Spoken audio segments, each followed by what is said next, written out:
J'ai été élue au conseil municipal jeune en septembre dernier pour 2 ans. Je n'avais entendu parler par des copines, ça m'a paru intéressant. Alors j'ai présenté ma candidature et j'ai été élue. Depuis, j'ai appris que le conseil municipal jeune entrait dans sa 6e année de fonctionnement. Il a débuté avec 10 élus, mais il a monté en puissance dès la 2e année avec 20 élus. Il a ensuite évolué entre 20 et 27 membres, et cette année, nous sommes 21, 14 filles et 7 garçons. Les élus effectuent 2 ou 3 années de mandat.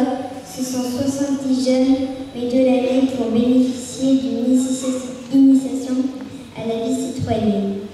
Nous nous réunissons une fois par mois, en principe le mercredi en fin d'après-midi, mais en fonction des projets mis en place, certains d'entre nous peuvent être amenés à se réunir plusieurs fois au cours du même mois.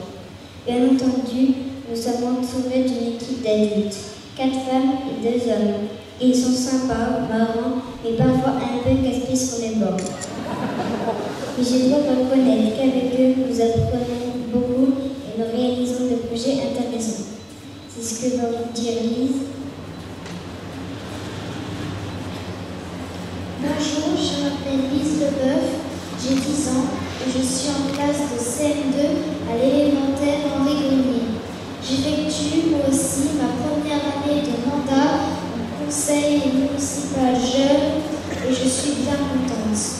Car comme l'a dit Cali, il y a des activités intéressantes et enrichissantes qui nécessitent parfois beaucoup de réunions et de travail.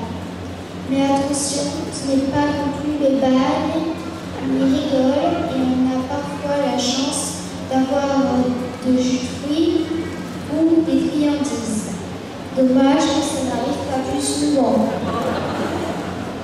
La première activité, c'est de participer à la commune cérémonie du 11 novembre, au cours de laquelle plusieurs d'entre nous lisent une lettre ou un poème des poilus. Cérémonie de vœux de Monsieur le maire, mise en place et tenue d'un stand lors de la fête de la Saint-Nicolas. Distribution des colis de Noël aux personnes âgées. Vient ensuite la préparation et la réalisation de nos projets. Il serait trop long d'énumérer ici tout ce qui a été fait en 6 ans. Voici donc quelques exemples. Nous avons organisé un concours de jeunes talents qui a réuni 300 spectateurs, mis en place une journée intergénérationnelle au cours de laquelle les jeunes ont disputé des parties de cartes avec des aînés et des aînés ont joué aux jeux vidéo. L'année dernière, nous avons réalisé avec Franck une vidéo et une brochure sur le harcèlement scolaire qui vont être présentés cette année dans les écoles. Nous avons aussi tracé des jeux dans la cour des écoles et organisé une brocante à jouer pour une association de la commune. Enfin, chaque année, nous mettons en place une randonnée pédestre intergénérationnelle. Dans ce but, nous avons établi un parcours de 7 km à travers la commune que nous avons baptisé Parcours Ephrem, en souvenir de Jean-Marie Buire qui nous avait aidé à organiser nos randonnées. Nous avons aussi dessiné des petits panneaux pour baliser le trajet et nous les avons posés avec les services techniques. Et je ne peux pas oublier notre médiocoupe que nous organisons chaque année en ouverture de la fête communale et au cours de laquelle 70 à 80 jeunes médiolannais se retrouvent pour danser, chanter et aussi chanter un peu.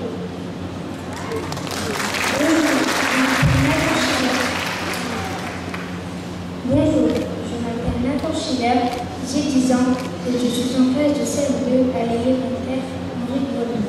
Et j'effectue moi aussi ma première année de mandat. Vous avez pu le constater, nous travaillons, mais nous voyageons aussi. Nous avons en effet bénéficié de sorties à but culturel. Le Sénat, sur une proposition de Mme Catherine Génisson, alors sénatrice du Pas-de-Calais. L'Assemblée nationale, grâce à Mme Jacqueline Maquet, députée du Pas-de-Calais, qui nous a offert en plus une croisière sur la Seine. Le site du Wavre, de l'Armistice et le château de Pierrefonds. Le musée et le théâtre d'Arras. Le site de Notre-Dame de Lorette. Les carrières Wellington, les Bobs et le beffroi d'Arras.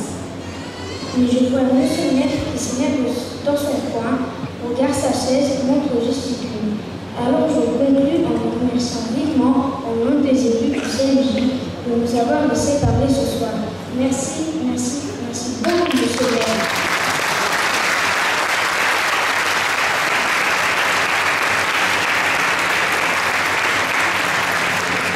Il faut bien le faire un peu sur une suspension. Non. Je forme enfin le vœu que le conseil municipal jeune, qui est une belle institution durant encore longtemps. Je passe donc la parole à monsieur le maire. Vu la longueur prévisible du discours, j'espère que vous ne serez pas endormis avant la fin.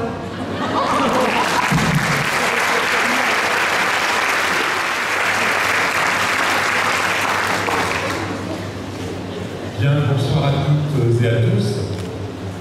Avant de démarrer ces quelques mots que je voulais vous dire ce soir, je voudrais saluer la présence de Mme Jacqueline Maquet, qui est députée, je ne sais pas si elle est arrivée, Nathalie Guerrand, conseillère régionale, représentant le président de la région, Emmanuel Lapouille, conseillère départementale, Alexandre Manifet, conseiller municipal. J'ai bien sûr vu aussi quelques élus des communes, des environs de la communauté urbaine. J'ai vu aussi le commandant Galland et le lieutenant Saez du centre de secours d'Arras, M. Carras, le nouveau directeur de Pôle emploi, M. Ferron, le délégué du préfet du Pas-de-Calais, M. Croza, principal du collège, Mélanie Pavlak, qui est adjointe à ATI, et Christine Vallée, qui est aussi adjointe à ATI. Et vous savez qu'avec ATI, on a des liens justement avec le conseil municipal jeune. Et j'ai vu aussi Anne Montel, qui est directrice du territoire de Pas-de-Calais Habitat. J'espère que je n'oubliais personne, sinon écoutez, vous viendrez me voir après, et je vous dirai que vous m'avez oublié. Saluer aussi les représentants des associations, peut-être des services publics de la communauté urbaine. Saluer aussi les représentants des clubs et des comités de la commune de Saint-Nicolas, les membres du conseil municipal jeune, bien sûr, les membres du conseil des sages et les membres du conseil citoyen. Alors, déjà 2020, que le temps passe vite. Ce soir, dans cette salle bonne humeur, je m'adresse à vous pour la 6e fois, et ce n'est pas sans un mélange de sentiments que nous avons partagé ensemble. Une fois de plus, vous êtes très nombreux ce soir pour assister à cette traditionnelle cérémonie des vœux, et c'est un véritable plaisir pour l'équipe municipale que j'invite à me rejoindre sur scène pour me sentir moins seul. Alors je souhaiterais rendre un hommage à Jackie Pruvot, décédé en cours de mandat le 8 décembre 2014, et à Léonce Clavier, décédé aussi en cours de mandat le 5 mars 2018. Et je tiens bien sûr à rappeler la mémoire de Charles Guerrand, maire honoraire de Saint-Nicolas-les-Arras, décédé le 23 avril 2019. Nous pensons à eux et à leurs familles. Le groupe majoritaire est resté soudé durant 6 années. Et c'est pour moi une grande fierté d'avoir mené cette belle équipe au terme d'un mandat passionnant, surprenant, riche, stressant, fait de grandes et petites satisfactions, mais toujours dans l'humilité, dans l'écoute et bien sûr la volonté de servir l'intérêt public. Il est temps maintenant de vous souhaiter au nom des collègues élus les plus sincères vœux de bonnes et heureuses années 2020, ainsi qu'à vos proches et aux Médiolanais qui n'ont pu être présents ce soir. Que la santé, la sérénité, la prospérité soient présentes tout au long de cette année. Que la réussite soit avec vous pour réaliser les souhaits et les projets qui vous tiennent à cœur. Alors je tiens aussi à saluer les talents de Franck et Sylvain, nos réalisateurs, comédiens locaux, qui ont su mettre en lumière notre histoire locale tellement attirante en vous présentant ce soir ce film, vous avez remarqué, entièrement fait maison. Je voudrais aussi souligner que la musique originale a été composée par Raphaël Limousin, notre directeur de l'école municipale de musique, et bien entendu, la complicité et la passion d'un groupe d'historiens locaux. Avec eux, notre passé n'a plus aucun secret, vous l'avez remarqué. Vous avez pu voir aussi combien les élus du conseil municipal jeunes se trouvent à l'aise sur scène. Et j'adresse toutes nos félicitations à ces groupes de jeunes qui se sont succédés depuis 2015 sans jamais faillir à leur engagement, et ce, grâce à leur encadrement qui, lui non plus, n'a jamais failli. Et c'est bien de là que vient cette réussite citoyenne. Alors, le discours du maire dans ce genre de réunion peut être ennuyeux ou de circonstance. Souvent, c'est un long monologue qui retrace les investissements réalisés dans l'année qui s'est achevée et la mise en honneur des politiques publiques qui ont été menées, puis vient le moment de mettre l'accent sur les suites qui verront le jour pour l'année en cours.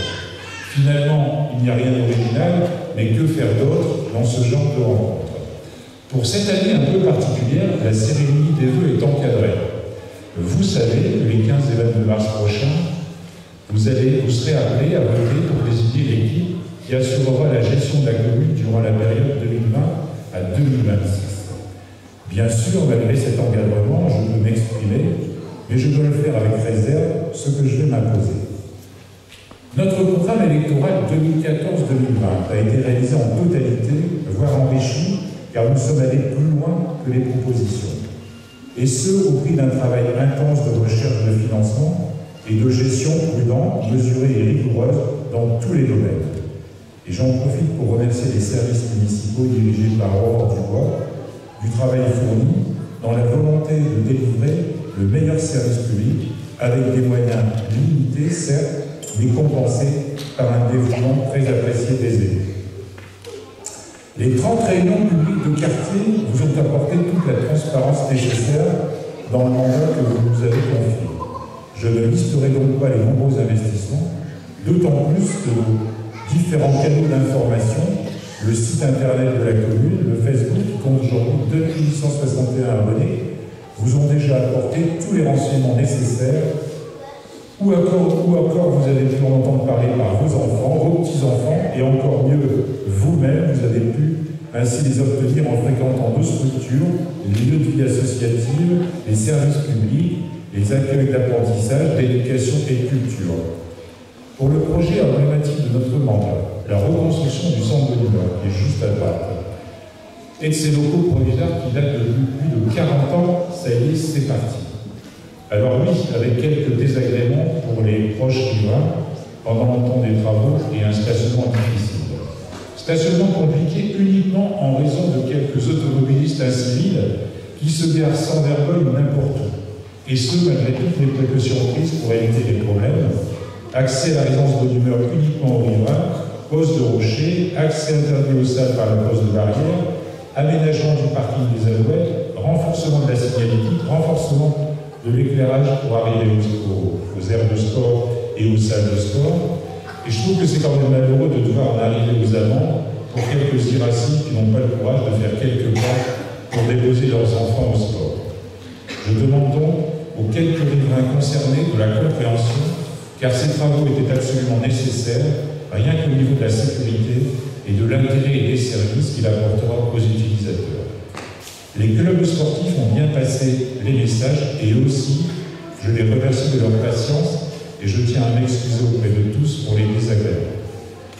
Justement, au sujet de notre politique de soutien aux associations sportives, je voudrais tout simplement faire écho des avis de leurs dirigeants exprimés dans une réunion en octobre dernier. Le club de cyclo, président Michel Grenier, il nous a dit « Nous apprécions la mise à disposition du centre de l'Humeur l'hiver. Pour nous, tout roule, heureusement, et ce sera encore mieux dans 16 à 18 mois, si tout va bien. Le basket, président Stéphane Cochet. Nous sommes 230 licenciés, 17 équipes, avec 17 entraîneurs. Alors eux, ils souhaitent un parquet. Donc on est en train de réfléchir parce que ça, un parquet, c'est peut-être difficile quand même, Stéphane. Mais il nous dit quand même, nous remercions la municipalité pour mise à disposition des salles et la gestion du planning, parce que vous savez que c'est compliqué de partager les salles pour tout le monde, pour toutes les activités. Culture physique. Président Gilles Faudoir, nous sommes une centaine de pratiquants et ravis du futur projet de salle à bonne humeur. Javelot, Pierre Albert, le président, lui nous dit tout va bien. Le seul souci, la difficulté à recruter des joueurs, et ce malgré la convivialité qui s'est instaurée au sein du club et les liens amicaux qui se nouent avec les clubs de bonne humeur. Le tennis, président Jacques Mortier, 120 licenciés, 10 équipes engagées en championnat. Des actions de sensibilisation avec les élèves des 4 classes primaires dans le cadre d'une action tennis à l'école. Un souci pour lui, l'accès à trouver pour une section handisport.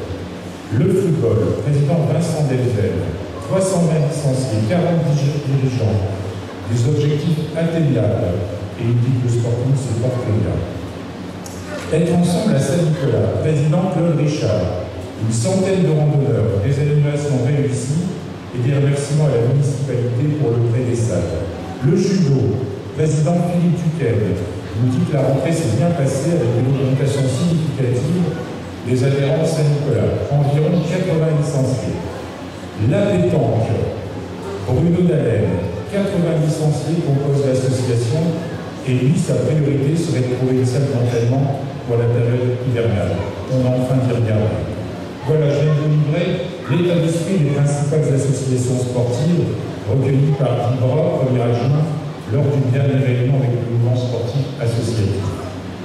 Le chapitre culturel, caritatif, de loisirs n'est pas en reste. Et je suis très fier de l'activité déployée au Centre culturel Jean-Clair dans tous ces domaines. Sans vouloir opposer les uns aux autres, il me semble que ces politiques tournées vers l'humain sont moins médiatisées, mais elles apportent aux bénéficiaires, aux utilisateurs, aux usagers, des satisfactions aussi passionnantes et intenses que les sportifs. Quelques exemples. La médiathèque compte 750 inscrits, 8000 documents à disposition et une heureuse et fructueuse mutualisation avec les villes d'Arras, Saint-Laurent, Borin et Achicourt. Les coups de fourchette, là si ça vous dit quelque chose, on réunit 423 personnes en 2019 autour d'une table, ce qui permet tellement de favoriser le contact, la lutte contre l'isolement, le point de discussion qui rend les gens heureux de se retrouver pour tout simplement parler et échanger. La danse, avec l'association Médio La Dance, qui rassemble le jour de son gala annuel plus de 500 personnes et qui toute l'année accueille les jeunes et moins jeunes danseurs, 16 adultes et 76 enfants, avec pour objectif de pratiquer une passion, mais surtout d'offrir des lieux de socialisation et rencontres aux parents-enfants. Bravo aux animatrices et animateurs, votre travail de l'ombre mérite un coup de projecteur. Les séances de cinéma, toujours à Chanteler, intéressent plusieurs centaines de personnes. L'auditorium de Chanteler permet d'accueillir dans de bonnes conditions les cinéphiles et surtout les fidéliser. Bravo à Muriel, José, Vincent et toute l'équipe pour son engagement au service des usagers de santé. Dans un autre registre, le coup de pouce s'adresse aux demandeurs d'emploi et à toute personne qui souhaite des informations sur un parcours professionnel ou une formation. Chanteler, c'est encore le succès des petits déjeuners, plus de 500 personnes pour les 2 dernières éditions. La dernière édition, organisée sur le thème de l'agriculture raisonnée, fut un succès sans précédent avec la complicité d'une agricultrice de Saint-Nicolas, Madame Georges. Voilà la force de notre commune, celle qui unit, qui rassemble les habitants et donne à chacun de quoi satisfaire sa passion, mais aussi de quoi refuser l'isolement, de trouver à sa porte des distractions et des réponses à ces questions. Le bien vivre ensemble, nous le recherchons en permanence. Et j'en profite pour féliciter chaleureusement notre site en fait, à qui revient le succès des animations et fêtes locales. Grand merci à eux. Ces politiques sociales, culturelles, éducatives, sportives, conviviales nous apportent la plus belle satisfaction. Celle qui nous rend le plus fiers quand nous voyons les habitants des différents quartiers se rencontrer sur les sites communaux, dans les lieux d'animation et toutes générations confondues. Et ce, sans compter sur les élans de générosité et de solidarité. C'est aussi vivre dans une communauté de bienveillance et de tolérance qui s'ouvre sur le territoire arracheur. Car nous ne pouvons plus vivre uniquement dans nos limites communales. Et je souhaiterais vous parler de la communauté urbaine d'Arras. Même si, avec une très grande attention, je veille, en ma qualité de maire, à garder la notion de proximité et de premier accueil des Médiolânais dans les services de leur commune. Je vous le confirme, la communauté urbaine prend de plus en plus d'importance dans notre vie sociale, économique et environnementale. Et c'est le sens inévitable du développement territorial français qui peut se résumer ainsi. Faire ensemble les grands projets et se préparer aux bouleversements à venir qui vont rythmer l'immense chantier de la transition écologique, tout en gardant les pieds sur terre. Celui du quotidien, le terrain quotidien, celui qui intéresse en premier chef le citoyen, qui est le premier concerné et le premier acteur, car rien ne se fera sans lui. Alors, la CEA s'est lancée parmi les premiers territoires français dans l'élaboration d'un contrat de transition écologique avec l'État. C'est une mobilisation générale pour le Grand Arras en tête, territoire exemplaire de la transition écologique. Alors là, je pense que cette fois, j'ai dû perdre la salle, mais rassurez-vous, je vais compter plutôt sur moi pour être réaliste et vous donner sans tarder des exemples qui traduisent cette grande idée, notamment sur la commune de Saint-Nicolas. Dans ce contrat, nous sommes assez bien servis. Le Val d'Oscar, ce grand projet urbain nous concerne directement avec les passerelles sur la Scarpe. La seconde arrivera dans quelques mois sur l'Écluse. Le chemin du Halal, le parc du Plurien, c'est sur une ancienne décharge les plus anciens. Le rétablissement de la circulation piétonne sur la rive droite de la Scarpe, les jardins familiaux de la Scarpe, l'entretien de la Scarpe canalisée qui revient maintenant dans les compétences de la communauté pour le secteur compris entre la Darse-Violence et l'écluse de Saint-Laurent en passant par celle de Saint-Nicolas. Ces aménagements réalisés par la communauté urbaine mettront en valeur la Scarpe et c'est une aubaine pour notre commune, son attractivité et une nouvelle image de qualité environnementale. Il ne reste plus qu'à imaginer du canotage sur la Scarpe, des flonflons de guinguettes pour retrouver l'ambiance d'antan, celle peut-être vécue par Paul Verlaine et son ami Arthur Rimbaud dans leur déambulation sur le chemin du Halal en direction de Fambou pour rejoindre le rattache familial.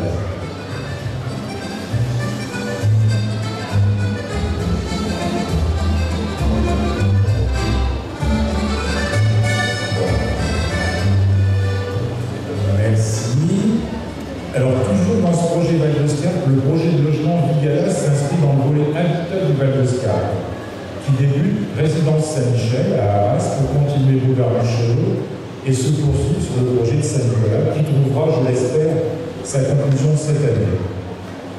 Je souhaite vous donner une précision sur ce dossier Vigala qui nous concerne. Pour nous, une grosse épine du pied a été enlevée avec la démolition de l'usine en friche par le groupe Avril, propriétaire des lieux. Et à ce jour, les négociations se poursuivent âprement entre le vendeur et l'investisseur qui sera retenu pour construire des logements et peut-être des locaux de service. Nous sommes mobilisés depuis des mois sur ce projet Vigala qui débouchera, je le répète, et je le souhaite depuis cette année. Sur un autre plan, cette transition écologique a trouvé un écho financier aussi à la communauté urbaine par le biais d'une subvention importante. Et avec cette subvention, nous avons effectué le remplacement de 700 points lumineux de notre éclairage public qui apporte des économies de fonctionnement tellement précieuses pour la planète et notre budget. Sur le plan de la mobilité, la communauté urbaine, en plus d'un réseau de bus urbains performant, vient de se doter d'un plan de déplacement en mode doux. Les premiers investissements sont réalisés au chemin des Trois Fontaines, que vous connaissez bien, et qui nous mène vers Sainte-Catherine et Grande Prairie sur Arras. Ce réseau de chemin très agréable sera connecté au chemin du Halal via la rue Marcel Samba et le piétonnier de la résidence du Moulin. Par ailleurs, je vous confirme que nous conclurons très prochainement le dossier de démolition des services techniques permettant ainsi la création d'un parking pour les commerçants de l'entrée de ville rue Anatole France. Aujourd'hui, nous parlons beaucoup de la voiture en ville. Alors, je ne sais pas ce que vous en pensez, mais le chemin de la ville passera sûrement par des villes moins encombrées, à condition que le déplacement soit pratique et rapide. En tout cas, ce dont je suis certain, c'est que nous devrons revoir nos modes de vie et de mobilité. À quelle échéance, je l'ignore, mais il faut commencer tout de suite sans pour autant revenir au temps des calèches et de l'éclairage à la bougie. Sur un autre plan, celui de l'attractivité, je souhaite attirer votre attention sur le développement de la ville. Si plusieurs lotissements restent à construire, 68 logements rue Raoul-Riquet, 18 logements rue des Gémeaux, 12 logements rue du Ventoux, aujourd'hui la commune ne compte pratiquement aucune maison à vendre. Et quand il y en a eu, elle est vendue en quelques semaines, voire du jour au lendemain. Certes, nous avons perdu un commerce emblématique avec Coccinelle et notre brave Gênes, mais cette année, c'est 18 entreprises qui sont installées sur notre territoire, des TPE, mais dans différents secteurs de la santé, du bien-être, mais aussi une pépinière d'entreprises avec des activités innovantes et d'envergure internationale. Et je salue la présence d'Aurélien qui dirige la boutique de gestion. C'est lui qui dirige cette pépinière d'entreprise. Alors je vous ai dit que je dois m'astreindre sur les projets à venir et donc, avant de m'arrêter, je voudrais encore avec vous partager 2 événements qui se sont produits cette année et qui marqueront à jamais notre passage aux affaires municipales. Le 4 juin, ce coup de foudre dévastateur qui a jeté au sol 23 jeunes footballeurs et qui, Dieu soit loué, se termine plutôt bien. Le 26 décembre dernier, la disparition incroyable de Cécile Davis et le dénouement tragique que vous connaissez. Je vous laisse imaginer l'angoisse et la douleur subies par les familles concernées et la nôtre sur ces catastrophes incroyables qui vous accablent. J'ai voulu partager avec vous les bons et les moments plus difficiles du mandat, mais ma volonté de parfaire les orientations données dans la gestion communale, mon envie de poursuivre et de voir grandir et fonctionner les projets lancés, la passion pour relever le défi d'une nouvelle réglementation financière, sans taxe d'habitation, notamment, mon désir le plus profond de faire rayonner la commune de Saint-Nicolas-les-Arras au sein de l'agglomération, m'amène, en parfait accord avec l'équipe qui est à mes côtés ce soir, à vous proposer ma candidature aux prochaines élections municipales de mars 2020. Voilà ce que je voulais vous dire.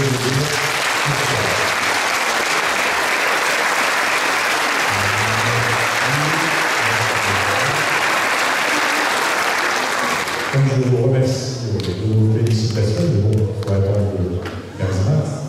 Je vous remercie de votre attention. Alors encore quelques mots simplement pour vous inviter bien sûr au goût de l'amitié et qui va vous êtes juste à vous tourner pour aller dans la salle qui est derrière vous. Et là vous aurez de nouveau, j'espère, le plaisir d'échanger entre vous. Remercie aussi vos commerçants locaux qui ont fourni le buffet, boulangerie Pécry, traiteur Zanitini, les fleurs non comestibles de Leroy Fleurs. Le service est assuré par notre site en fait, la déco de la scène réalisée par l'association Bonsaï Club. Nous avons une association qui taille des bonsaïs. Voilà, si ça vous dit, vous avez son président est dans la salle. Vous verrez aussi une exposition des activités des enfants dirigée par Vincent, mais aussi une exposition sur la ferme dans la commune, toujours proposée par Madame Georges. Voilà, merci beaucoup, merci d'être venu et je vous donne rendez-vous sur le